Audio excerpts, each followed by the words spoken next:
For the first D-list that we ever made, we covered a bunch of cars that are awesome, but we never got in America. And it hurt. But what hurts even more is that there are awesome cars made by American car companies that were never sold in America. Today, I'm going to be talking about Mexican Jeeps, Chinese Buicks, and a whole lot of Fords. So hire a dog sitter and try to remember where you put your passport. This is the D-list. Ford is the daddy of some of the best American cars to ever be made, but Ford also makes some of the best British cars of all time. Sacre bleu, mate. And starting off this list is the Ford Escort. Now, I know what you're saying. Yeah, we got the Escort, but here's the thing. We didn't get any of the cool ones. Cool Escorts? Yeah. Ford started making the Mark I Escort in 1968, 12 years before the first American Escort. And there have been a ton of super sick versions along the way. But if you ask me, and by clicking that title, you did ask me, in a way, the Escort that tops all other Escorts came in 1984 with the RS Turbo. Ford made 5,000 of these turbocharged baby boys. They came with Recaro seats and LSDs. Of the 5,000 ever produced, 4,999 were painted white, and only one, RS Turbo, being painted a different color. It was a special order for Her Royal Highness, Princess Diana. Rest in peace, GOAT. Great taste in cars, and the originator of Normcore. Shia LaBeouf would not have his signature swag if it weren't for Princess Di. Swag. What do you look for in a car? Do you want a car that's reliable? Fast, perhaps?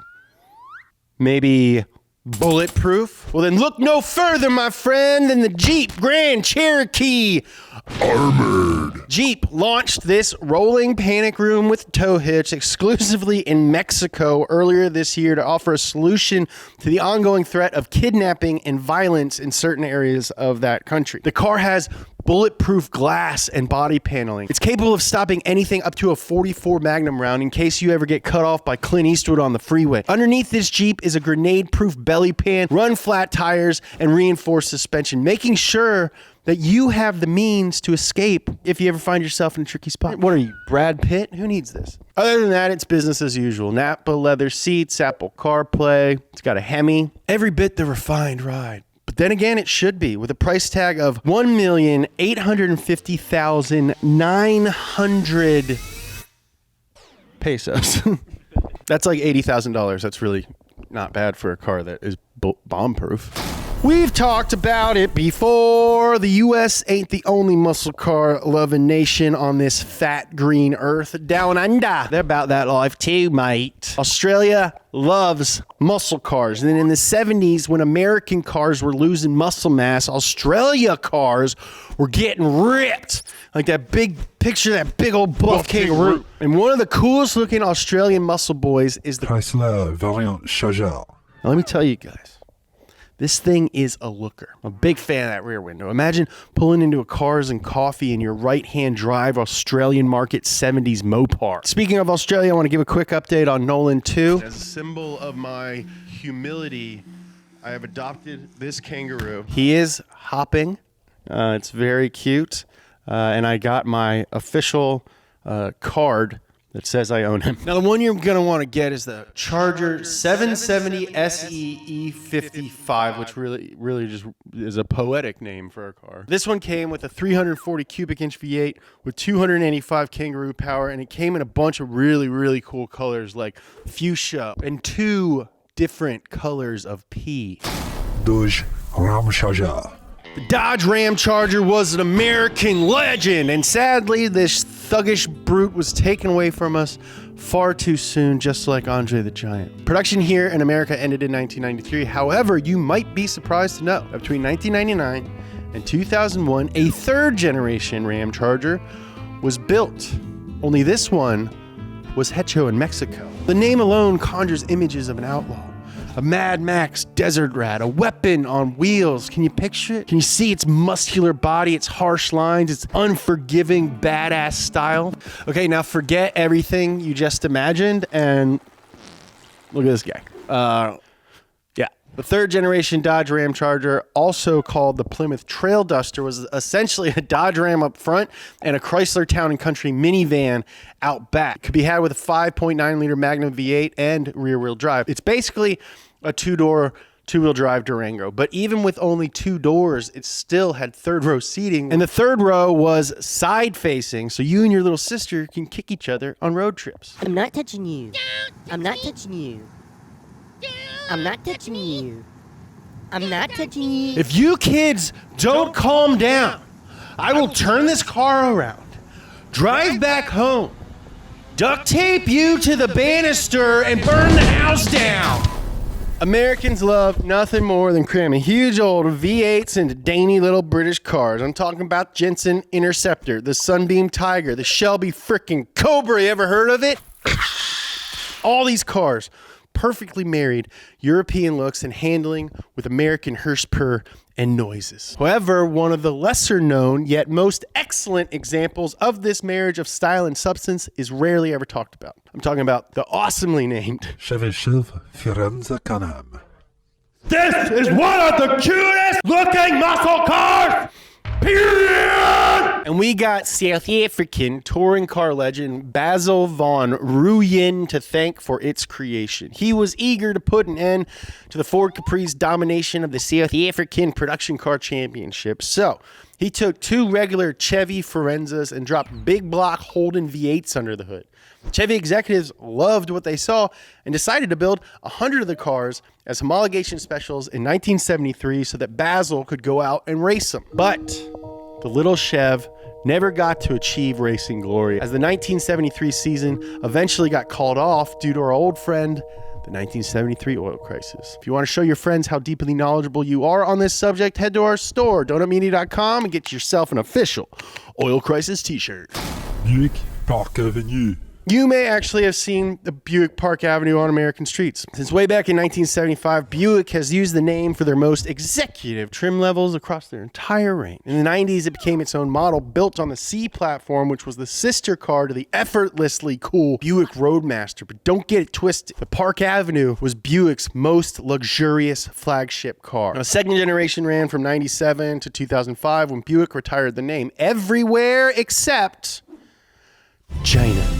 Because in 2007, along came this, the third gen Park Avenue. But spoiler alert, it's really just an Australian-made Holden Caprice with Buick badges. That's right, American car, named after a famous New York City street, sold only in China, and built by Australians. It's like a Peking duck hot dog with Vegemite on it. Now, despite the somewhat underwhelming LY7 motor, the Park Avenue sold relatively well in China, a country where style and class outweighs out-and-out performance. The reason? Buick Park Avenue looked and sounded expensive. It was an American luxury car. The interior was covered in leather and wood. And most importantly, it was 204 inches long. That's almost as long as 9 German shepherds sniffing each other's butts end to end. We're talking S-class levels of longitudinal opulence. And it's funny to me that Americans were sick of the Park Avenue, but to the Chinese market, it was a real slice of luxury. Just goes to show you, one man's trash is another man's Buick Park Avenue. CHEVY CALIBRA.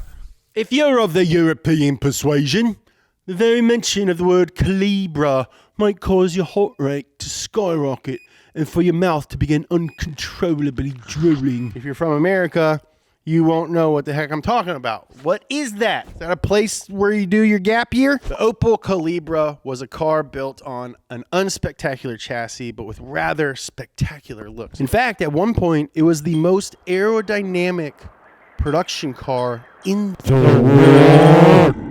GM, who owned Opel, loved the look, so they decided to rebadge it as a Chevy and sell it in South Africa. Now, it sold so well that for a brief time, GM were generally considering putting a bigger engine in it and selling it here in the US. Now, obviously, this never happened, but can you imagine this beaut with a V8? Talk about a genuine Mustang rival. CHEVY Montana. I think it's fair to say that trucks today are ridiculously big. I mean, bigger is better. That is obvious. But do you ever find yourself lying awake at night, staring up at your ceiling fan, wanting to confide in someone, anyone, speak your truth, and admit that you actually miss small trucks? I know I do. Well, take a look at this one, and you might begin to think again about that because it's ugly.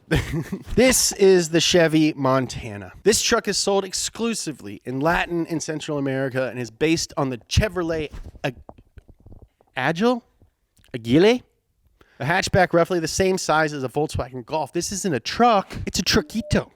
It's like a Bill Maher joke. This thing is only 177 inches long. Compare that with a double cab F-150, which is 251 inches. And yet this plucky little Montana has a payload capacity of 1,671 pounds. That's not half bad for a truck that's literally half the size of other trucks. To any Australians watching, 1, please check in on Nolan. 2, is this thing a ute? Let me know in the comments. Fiat Sierra COSWORTH. Probably the ultimate economy performance car to come out of Ford of Great Britain is in at number 2, the Sierra COSWORTH. Introduced in 1985, it was, as I'm sure you've already guessed, a regular Ford Sierra, given a little boost from the good folks at COSWORTH. This hot hatch has one of the weirdest looking, most sickest spoilers of all time. It's like one of those biplanes from the 30s or 20s or 10s.